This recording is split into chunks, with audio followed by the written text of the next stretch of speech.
Let's hit it.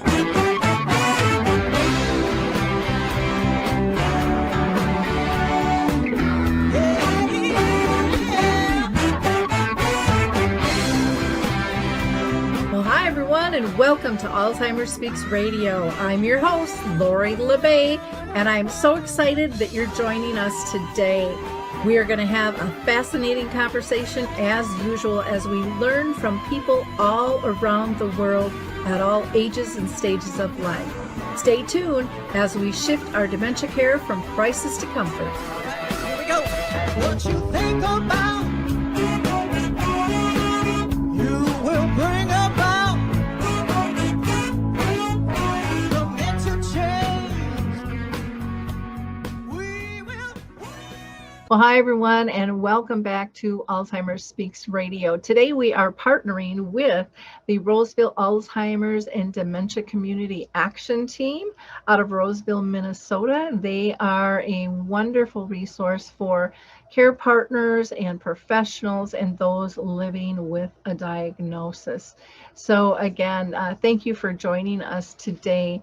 Now, before I introduce our guest, I always like to do a little housekeeping. So first of all, if you liked our opening music, it's by a local band here, the Mark Arneson Band, and the featured singer is Maya Dore, and the song is called Clearing Call. So if you like it, go ahead and download it on any of your favorite music platforms. If you're new to our show today, Alzheimer Speaks is about sound information, not just sound bites. We like to have real conversations with real people all around the world. So maybe, just maybe, you can be one of our guests in the future.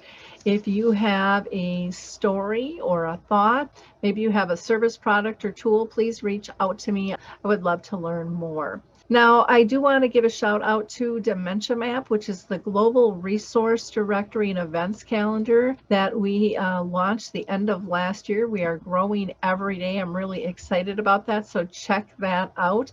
It is free to use. You will not be asked to sign in or have an account. No personal information is given. And if you have a resource, product, or tool that you'd like added, that's very easy to do. We have both a free listing as well as a couple of paid ones for those who want more promotional assets with their listing. On there, you will also find the Memory Cafe directory, which is critical. Those are coming back in person, yet some are still online. Mine, for example, has decided they're going to continue online because they're nervous that we might get shut down again. They just don't want to go through that pain of going through that process. Let's see. I want to give a shout out to Coral Health. They are still allowing people to download two of their apps. One is Music First, the other is Coral Faith, for free throughout the year. That started during the pandemic, and they are just so gracious at allowing people to continue to download that. I also want to give a shout out to Artist Senior Living. I'm going to be doing an event for them called Conscious Compassionate Care for Care Partners, and that is going to be August 10th from 6:30 to 7:30 Eastern Time. And you can register by going to theartistway.com/care. We'd love to have you participate in that. And then also coming up November 2nd, Together for Dementia is having their annual conference, and you can go ahead and register for that as well. You can find more information on our homepage at alzheimerspeaks.com. There's another international conference that's coming up in October that people can also register for, but I'm waiting for information on that. So we're going to hear from the FOOTBAR Walker, and we will be right back. Introducing the life-changing FOOTBAR Walker. I'm Peggy from Danville, Kentucky, and I'm 91 years old. The FOOTBAR Walker revolutionized my care of George. It absolutely benefits the patient and the caregiver both, and that's the beauty of it. It's so easy to use. It folds up just like a dream. I got it in and out of the car without any effort at all. The saving that I made from having to put him in a nursing home came to about $192,000. Does someone you love use a walker? Do they struggle struggle to get up from a seated position? Are you a caregiver dealing with physical pain and stress as you help your patient? The FOOTBAR Walker was designed to assist not only the patient, but also the caregiver. Patients have more control standing up, and no lifting from the caregiver is required. See how it works at thefootbarwalker.com. That's thefootbarwalker.com. Peggy, would you recommend the FOOTBAR Walker? Do I ever? I would not be in the health that I'm in today at this age had it not been for the FOOTBAR Walker. So I am excited. This is going to be an interesting conversation, and it's one of those taboo conversations that people feel, because we're going to be talking about the end of life journey. And I am so thrilled that we are going to be talking with Jeanne Bain. She is an end of life navigator. She's a dementia trainer and consultant. And Jeanne is also the co-host of a podcast called Death Unfiltered. She dreams that someday we'll be talking about hard subjects just as easily as we do talk about the weather in sports. Well, Jeanne, I am so excited to have you on the show today and have this conversation. I think it is one that is so important, and there's such fear wrapped around it. And so I'm hoping that you'll be able to shed some light and give some calm to people when it comes to this conversation, because I think birth and I think death are both beautiful things. And I think so many people are missing out on the latter because of fear. You know, I've just come to know it as being an honor to be part of it, and really have tons of beautiful stories about that. And I feel bad that others don't have those stories. But before we kind of get into our whole discussion about end of life and navigating through it, I always like to ask all my guests, because this is Alzheimer's Speaks Radio, if you've ever been touched by dementia in your own family or circle of friends. Well, that's such an interesting question for me, Lori, and thank you for having me today. I have never watched the brain change from day one till the final breath. I have always come in to a dying brain, dementia, Alzheimer's, when a lot of loss has already happened. But the reason I got into this work is I had a very close friend that I became friends with while he was in the middle of his journey. And I became fascinated with it. I've always been interested in the brain. And I walked with him when a lot of people were needing to back off because they only saw loss. And it really informed the way I look at dementia, because I've never seen the entire decline. I haven't had anyone in my family. So at this point, it's friends and it's lots and lots of clients. Okay. And it is a very different journey to experience yourself versus to be a professional around it. And I have seen that just through my talks with people of, oh my gosh, I've been telling people for 21 years the wrong thing because now I'm going through it. And it's a whole different journey on that side. And so I think that's really true with, pretty much anything in our lives. We can guess and we can think about it, but until we really experience or have deep conversations about it, we really are just kind of guessing at what's going on. But through, no matter what it is, you can still honor the experience. And right. I think that's what you do so beautifully. So people have this perception about interacting with someone who is actively dying as difficult. And to me, part of that, I think, is just stigma. I mean, we've been told that for years, so people believe that. And it's just this taboo thing, but it really is a natural process. And you seem to have gotten very comfortable with that for yourself and helping others through. So how did you get involved in becoming, an actual life navigator? There's a lot of places where I could say that this began, but I think my favorite story is, I think it began at my Aunt Cattie's bedside. She was my great aunt, and I was probably 4 or 5 years old. It's kind of a rough memory. And we drove to New York to visit Aunt Cattie before she died. And I remember that I walked in the room as this very young girl and saw this almost magical human laying in bed with this big flowy hair. And it was like she was in a storybook. And I remember not being scared. I remember people being sad around me, but I remember thinking, oh, this is interesting. And this is interesting. And then I think I took that philosophy throughout the rest of my life, and eventually realized by talking with children that this is really the end of the first breath. It's just that there's just this pause in the middle where we live. But the birth and the death are just these two markers. That's a beautiful way to put it. And I think there's that book called Pause. It's just a beautiful book that talks about that there's a lot of stuff happening, during this period of time in our lives, and we really have to appreciate it more and pay more attention to it, because that's, I think, why there's so much fear at the end, is like, well, what happened?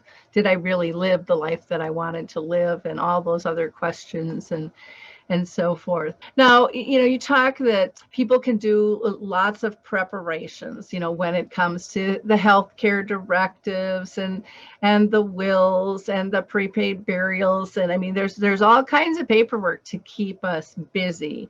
But how can you help in those situations? Because I think a lot of times people think, well, I have all the paperwork, and so I'm covered. That this is what they've told me to do. And from a task-oriented thing, I get that, but there's this whole emotional side to this, life and death thing that isn't addressed. Anyways, I don't believe in the paperwork to the extent that it needs to be. It will all work itself out. Even if you leave a mess, it will work itself out. It might be really expensive, but what doesn't always work itself out is you creating that death plan. And when a lot of women who have babies create a birth plan. And to me, I feel like you really need to create a death plan so that you at least know what people are thinking. If I don't know, Lori, that you really don't want to be in pain at the end of your life, it might be that as your family member, I would let a little bit of pain be okay if we haven't had that conversation. So to me, it's really important to look at practically, what do you want those last 5 days to look like, or those last 3 days to look like? So I teach a class, lots of classes, but one in particular called Talking About Death Won't Kill You. And I really work with this question of, what do you hope for at the end of your life? And people will spend a lot of time going into that question and going past that question. So if I will take people to after their death, what do you want to have cleaned up? What do you want to be done? What does it actually mean to be done? And if we start having the conversation about doneness, my hope is that we aren't as afraid as we walk towards that end. Well, I like the term doneness, because most of us have some relationship somewhere that we want repaired. Mm-hmm. And people don't think about those things, and then it's too late, or somebody can't get there in time, or it's too uncomfortable to even repair it. There's all of those thoughts. I also liked when you talked about pain, because I'm kind of that person that helps people transition as well, just very informally, in family and friends. And one of the things that I notice with pain is a lot of times family is so consumed with their own emotional feelings, they're not noticing that someone's in pain, because they can't say, hey, I'm in pain all the time. And so you have to look for those subtle signs and changes within, and the nurses aren't always there. And so I think even being able to guide people on what to look for, or have that conscious person that's in tune with that, is so important, because I know a lot of times I think the loved ones, that's not what they'd wish for, upon this person, but they are just so emotionally consumed. They're really not there for the other person a lot of times. And that's a difficult thing to watch and be part of, or second guess, all of those types of things. Do you have an experience with helping people with dementia kind of go through this death experience that you can share with us? And then I want to know, if so, is it different? Pass it over. Yes, I believe that it is. In my experience, it has been. And I think that we live in a world, because you and I both interact in this world of dementia, we live in a world where caregivers are often trained really, really well to support someone who's living with dementia, but they don't see a lot of death, because we know that dementia is usually a very long experience. It's a long journey. And then suddenly there's a change and they go, whoom. And so there isn't a lot of frequency in memory care with end of life. Some yes, but not as much as in a care center or a hospice. The busyness around caregiving in this is so intense that the time isn't there to really care for someone at the end of life, and the frequency. So my experience is that we have to be their voice, the voice of someone living with dementia, even more so than we have to be in other times. So as a navigator, whether it's been in my personal life or professional life, I tend to be very ordered, and I notice what's happening, and I can walk in and see what's happening. But when you're in the midst of it, sometimes that's really, really hard, really hard. So I'm thinking really specifically of my mother. My mother was not living with dementia, but my mother wasn't a great communicator like a lot of people at the end of their life. And I remember saying the last night, calling hospice and saying, I need help, I need help. There's 7 of us here, but we just need more help. And hospice said to me, you need to be the daughter. You get to be the daughter. So let us come in and help you be the daughter. So I think I kind of answered your question a little bit, but I also went around it a little bit, saying that it's really critical that we give space for people whose families are dying while living with dementia, and giving them space to be the daughter instead of having to notice all of those things. Yeah. Well, I know when my dad died, we had a hospice in, and at that time he died in 01. Hospice was physically there a lot. Wow. And then when my mom died in 2014, they were like, hello. I mean, you were lucky to get them on the phone, and sometimes you couldn't. And so that whole experience in and of itself has changed. And I totally agree with you that in a community, if someone's living in a community and passes there, that it is very task oriented. And it's complicated too, because the staff, many of the staff get attached to their residents, and they need this grieving process too, which in some communities is acknowledged and in some it's not. But it is critical, I think, to get back to the core of your relationship. I'm going to share with you a really quick story, because I think you will very much appreciate this. And this just shows my mom living with dementia 30 years. At end of life, unable to communicate. 3 months before she really takes a turn, she comes to me in a dream and says, you're not going to be here when I die. I need you gone. I need to know you're going to continue this work, and the rest of the family has to experience death. And since I was little, my mom was always bringing us to funerals and wakes, and her friends would go, Dorothy, you shouldn't be bringing the children. And she's like, they see them come in and they need to see them go out. This is a natural process. And she was just a huge, huge advocate. So when my mom was actively dying, I actually had 2 keynotes. And she told me in this dream, I need you gone so they will experience it. If you are here, you're going to handle it all. Mm-hmm. And so I left. My whole family thought I was having a nervous breakdown, except my daughter, who understood because she was around. And my daughter ended up taking the lead versus actually my brothers in terms of the whole hospice business. And she was like 25. And so I leave, I'm gone. I've kind of dealt with, this is what mom wants, and I'll communicate by phone. And the next thing I know, we are communicating by video conference. I had no idea. It was the most beautiful thing. I was in baggage claim thinking my mom's taking her last breath, talking to her, and somebody on the plane then, hands me a Kleenex when I'm done and says, I heard you talking to the man on the plane about dementia the whole way, and I eavesdropped, and I wish I had you when my mom with dementia. And this whole thing just kept going.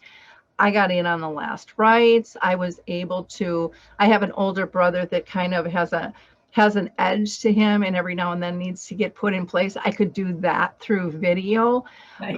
They were really struggling with how to care for grandma and couldn't get a hold of hospice at the time. And I'm like, she's really warm. I'm like, go ask for some washcloths. I said, and not just one or two, just tell them you want a whole bag of them and you want it's that. And, you know, she's going to go from hot to cold and that's okay. And this is how you do it. And so they physically were able to do all that stuff with the swabs and the whole 9 yards.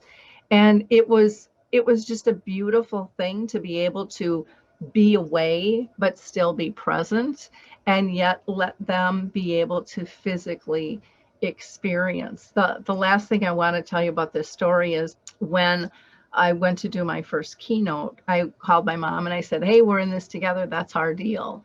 And I said, I expect you here with me.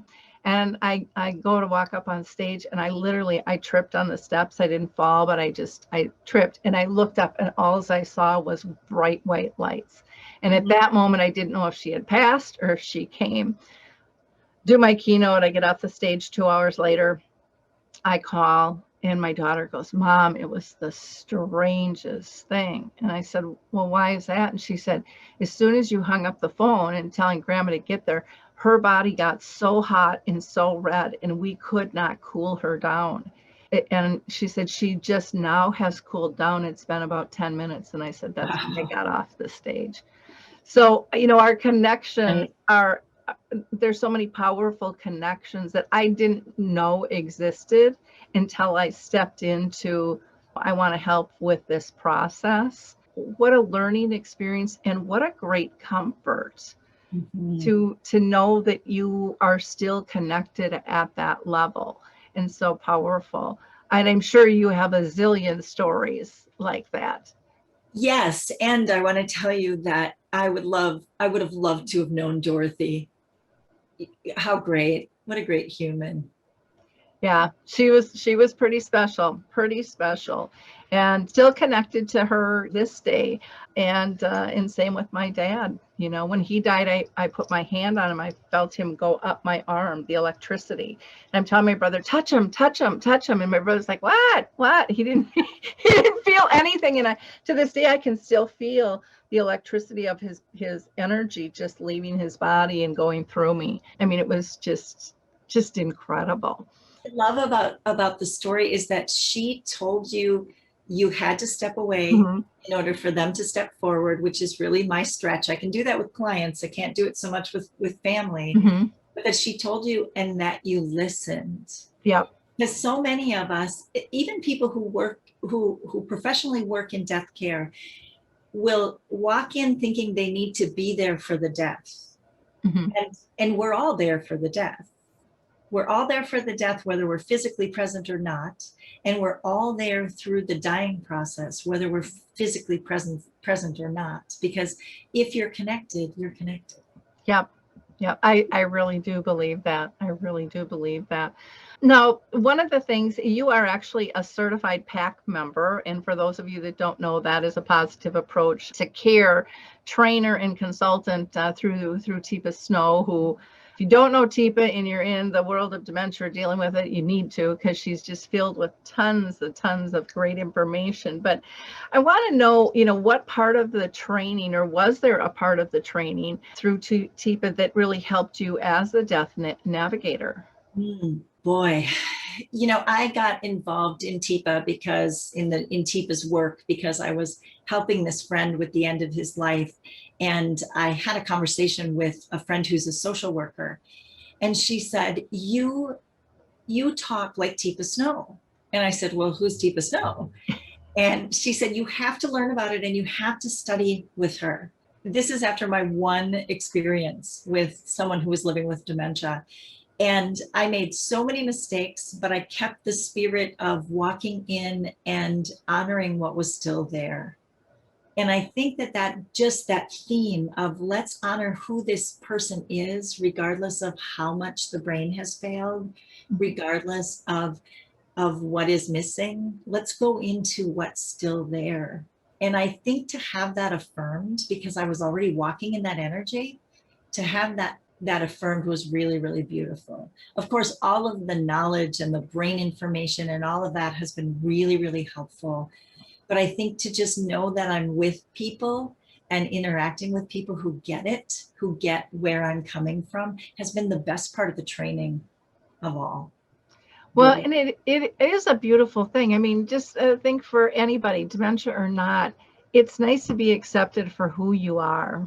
I mean, that is something that is universal, and yet so many times is forgotten when dementia enters the room. You know, I always tell people, don't let this disease take away your relationship. Don't let it take away your memories too.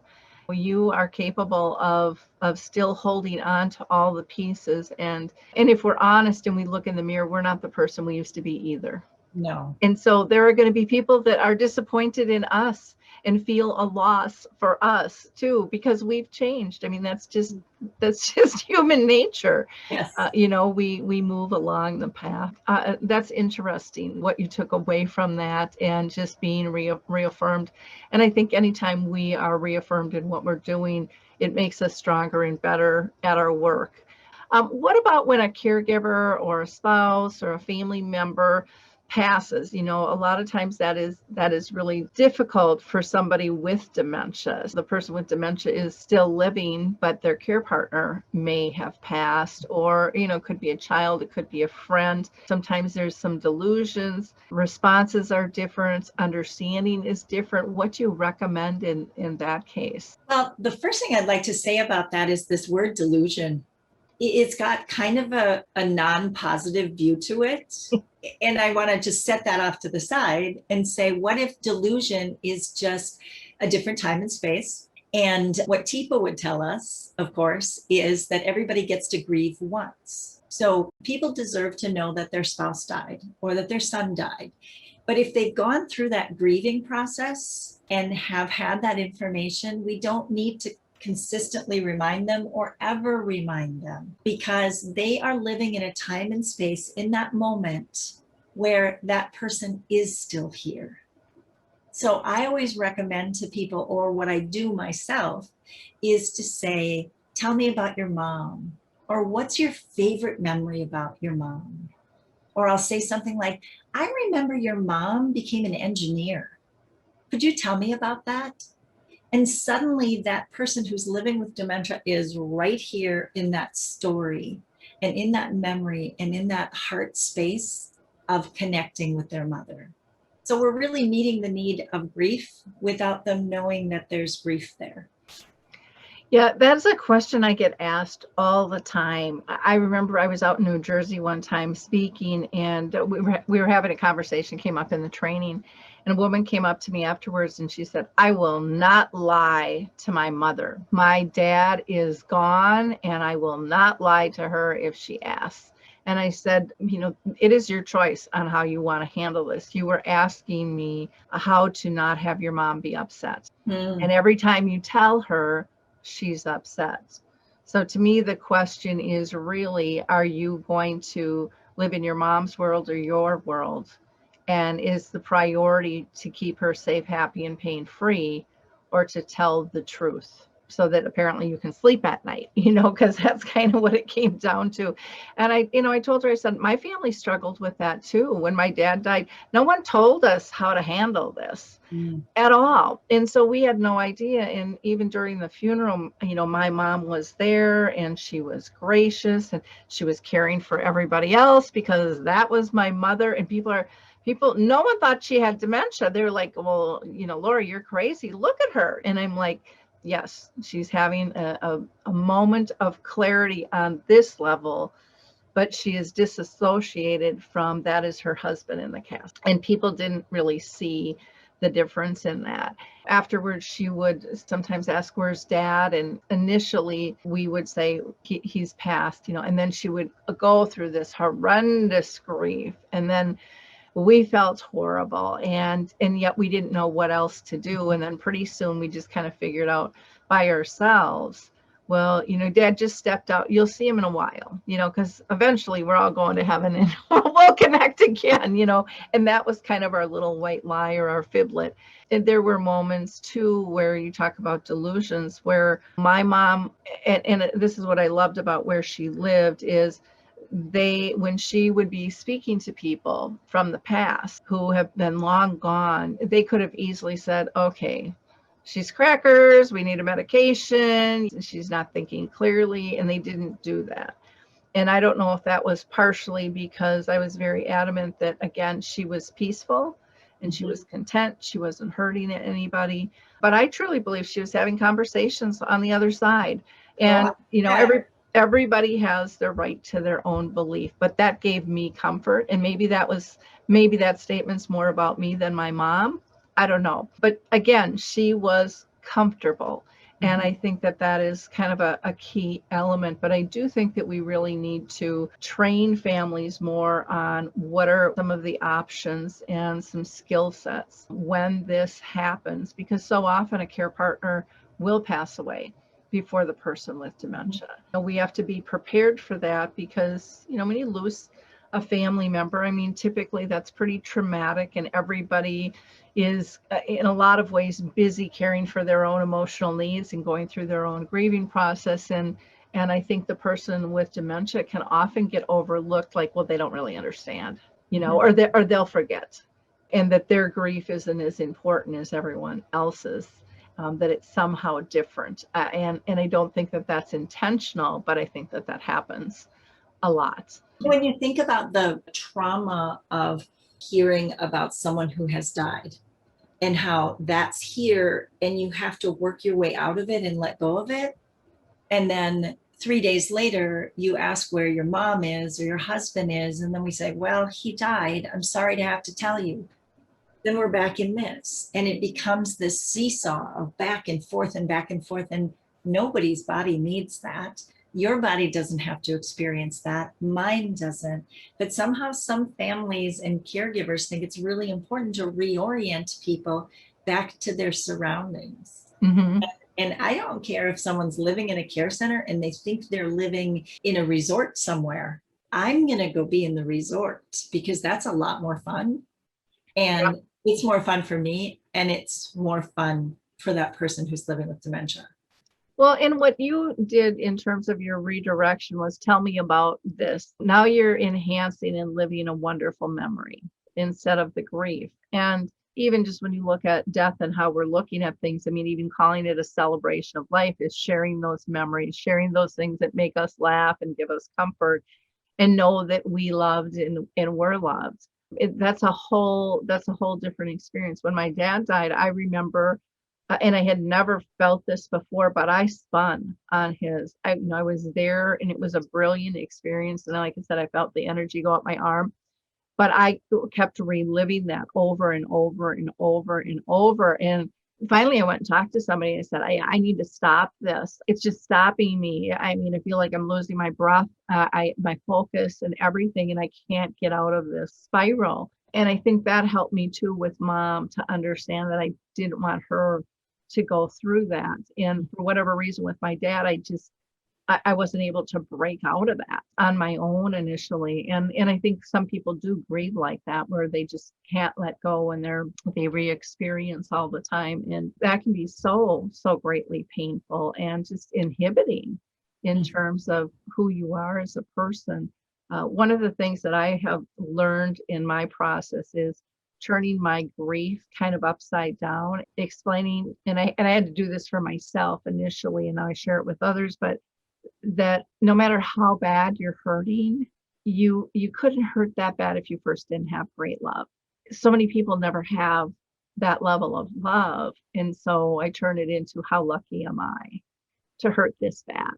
And then it kind of gets me back to those good memories and what an honor this relationship was. Instead of all about my loss, it pulls me back into the relationship of the togetherness. And that for me has helped tremendously. But again, like you said, everybody grieves differently. Some people never acknowledge it. Some people spin, some people just put it over there, and others go through all the steps, and some jump around in the steps. And there's no, I don't know, in my opinion, there's no right or wrong way as individuals, but I think there are healthier ways sometimes to grieve. What are your thoughts on the right or wrong way about grieving? Well, I think that if I were to say there's a wrong, it's to not grieve at all, to hold it in this place. And then and then everything else is kind of right. Mhm. You know, to be there and be in the process. I actually worry about and have been spending a lot of time thinking about caregivers in communities who are losing people regularly. Their patients are leaving, and they're leaving either because they get better, if it's transitional care, or because they're dying.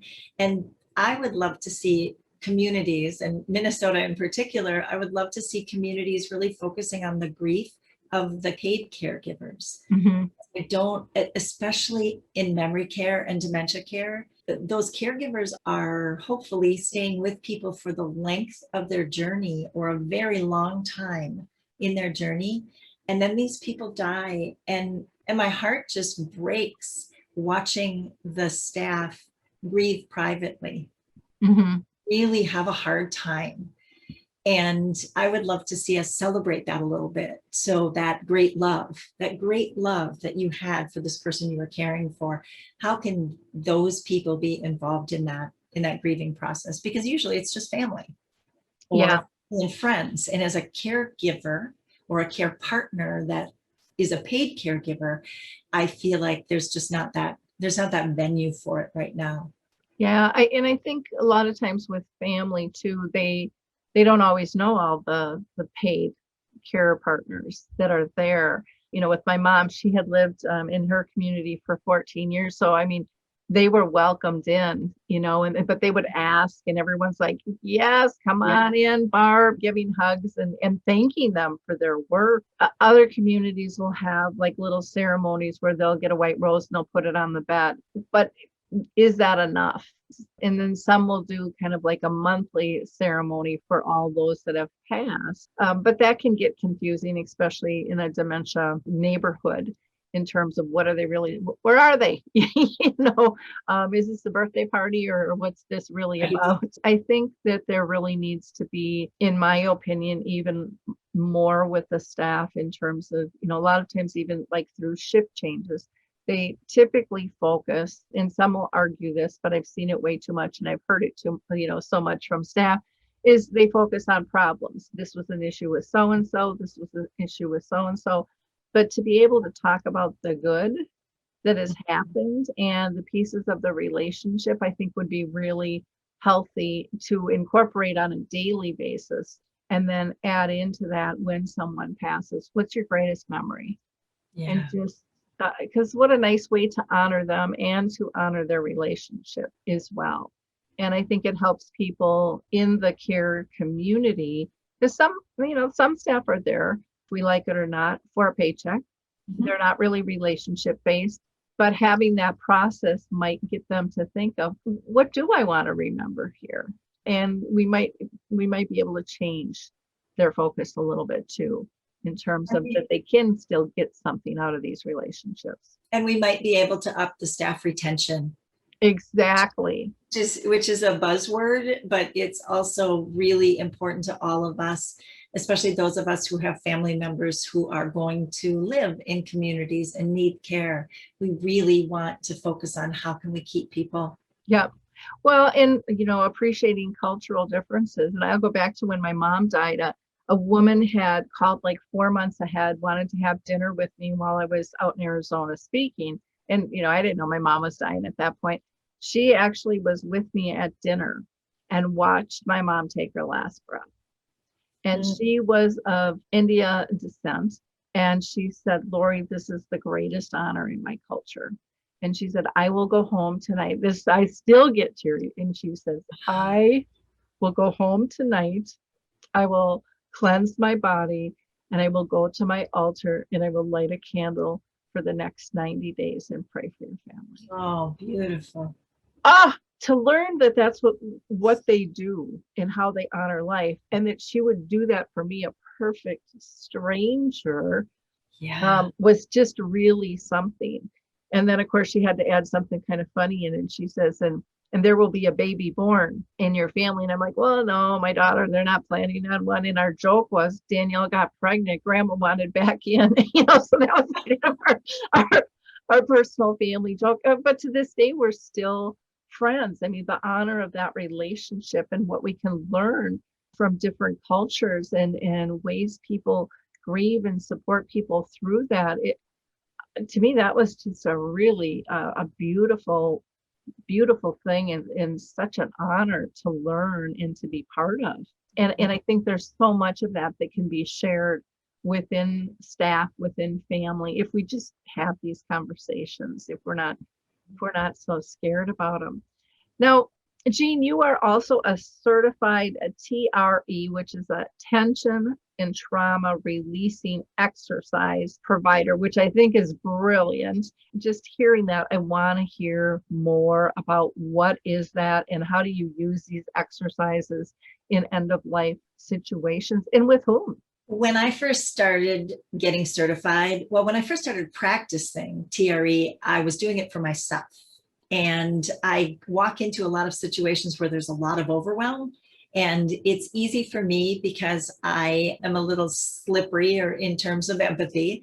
And it's easy for me to hold that and not let go of it. And we were talking earlier about that holding and that tension that happens when we talk to people about people who have died, or really lots of situations. And I started using it personally. And then I decided to get certified. And I thought, how in the world does this relate to my work?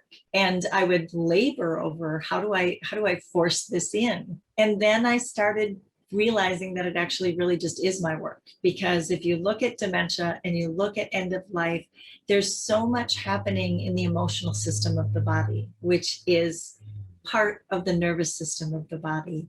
And what TRE does is if you think of an animal who there's an event, the animal is chased, the animal will freeze and play dead or go into fight or flight.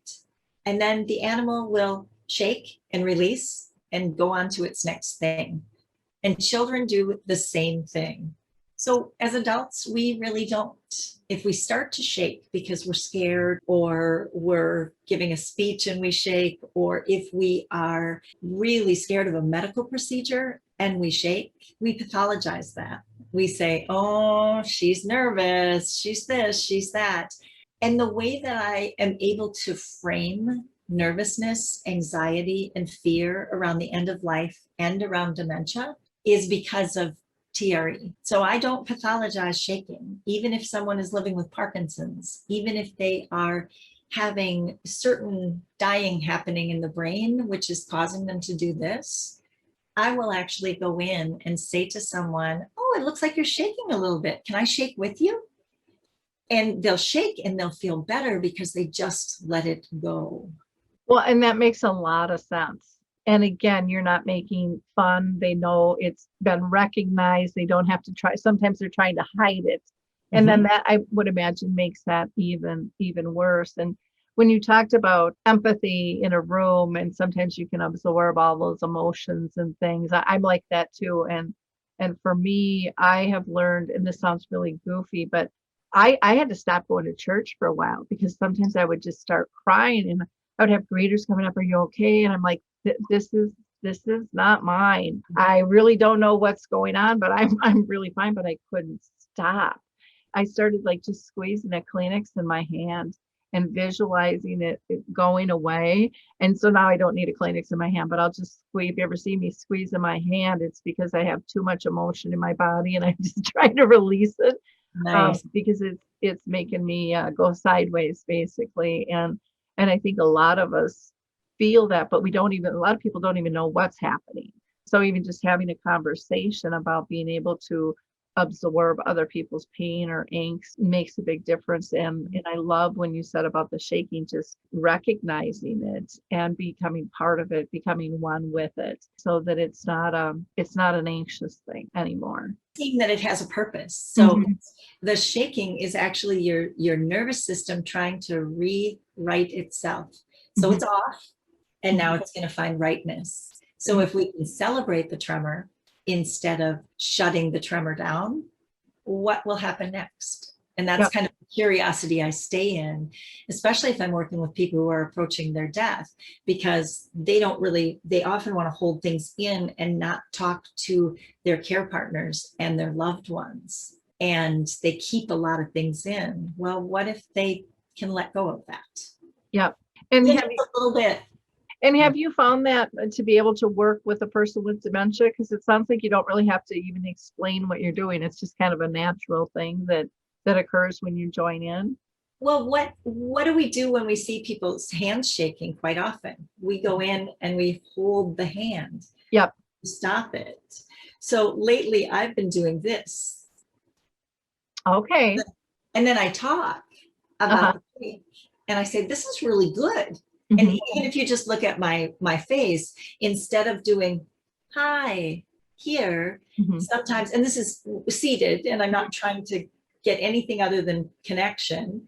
But if I go here and we shake together, I say, "Oh, look at that. Look at how much we're shaking." Yep. There's this okayness about my voice. And I'm not walking in saying, "Oh, we should get you some medicine for that." I'm saying, "Oh, look at that. What if we just shook together a little bit?" Yeah. And it just really reframes that. Is it a panacea? Is it a miracle moment? No, but we took a little of the shame out of it. Yeah. And we did it together. Well, and when you put your hand underneath, I mean, just that alone, it says, "I'm here to support you," instead of "I'm here to kind of take over and control." And your facial expressions.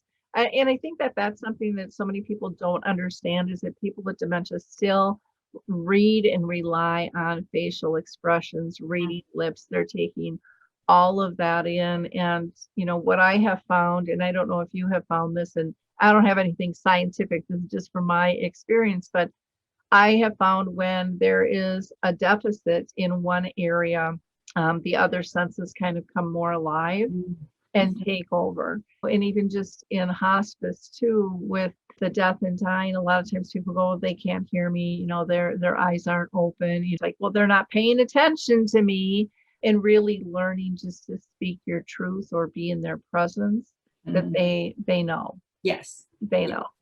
And even if you don't speak their language, it doesn't matter. It's the rhythm, it's the facial expressions, and it really is especially the rhythm and the energy you walk in with. Yeah, I totally believe that. A smile can do so much, and it's inexpensive, and we all have it. It brings this sense of calmness and okay, that alone. And if you can get your eyes to believe that too when they're reading those, because sometimes we do the Stepford wife smile, and they're still seeing we're off balance and we're hiding something, and that they can mirror that back, and then we blame them. And we're the ones that walked in with the attitude and sometimes don't even know it either. So I think a lot of it is getting more in tune with ourselves and what are we really saying with our bodies, not just our words, kind of slowing down. And a lot of people have a hard time slowing down or going that deep, however you want to phrase it. I like to think as I'm walking into someone's room, I like to drop my hurry at the door. Even if I'm hurried all day long, I like to leave it at the door, making an agreement that I will pick it up the minute I get out. But in that room, I choose not to be in a hurry. Yeah. I can still be on a time clock. I can still only have 3 minutes in that room, but I'm going to choose not to be in a hurry because that will be picked up. Yeah. And that is something I wish we would teach in school. And I was the worst. I sell real estate. And I had my phone and my pager and my this and my that. And even going to visit my mom, I would have all these things beeping and going off. And, I'll be right back. I just have to take this. Guilty. And but she really taught me to just, the world will still spin. You're not that important. People will wait if you train them to wait. But if you train for this immediate response, which is kind of what we've done in our world, then we get pulled in so many directions and no one really gets totally served wholly. It's kind of like a Swiss cheese effect there, where we're kind of plugging holes and feeling this urgency. And I think that makes us all antsy versus that gift of slowing down and being present. I know it can be hard it's kind of like going on vacation, where you're antsy getting ready for it, and then you're antsy when it's time to go home, and you kind of get that middle section where you're in the groove. But if you can learn to really let go and just enjoy what it is, enjoy your whole vacation, instead of just a portion of it. If we can take that over and apply it to life, I think we just get so much more out of it, no matter what stage we are. Now, Jeanne, you are the co-host of a podcast called Death Unfiltered. I want to hear more about that. Who do you interview and what kind of experiences and stories? I can only imagine. But tell us more about your podcast. So we have 11 episodes, and we're kind of at a pause right now. Big learning curve on doing a podcast. So I team up with a woman who is also PACT certified. In fact, she's one of the mentors in Positive Approach to Care. Her name is Stacy Sokol. And we just got a wild hair just to go ahead and start a podcast, neither of us knowing very much about it. And what we really wanted to do is focus on people's stories, but also give a little content in between. So we invited people to come on the show and really drop in, just see what would happen if they had an idea and they wanted to tell a story. We have had people talk about childhood experiences as a chaplain, death in general, and how their community works with it, walks with it, experiences it.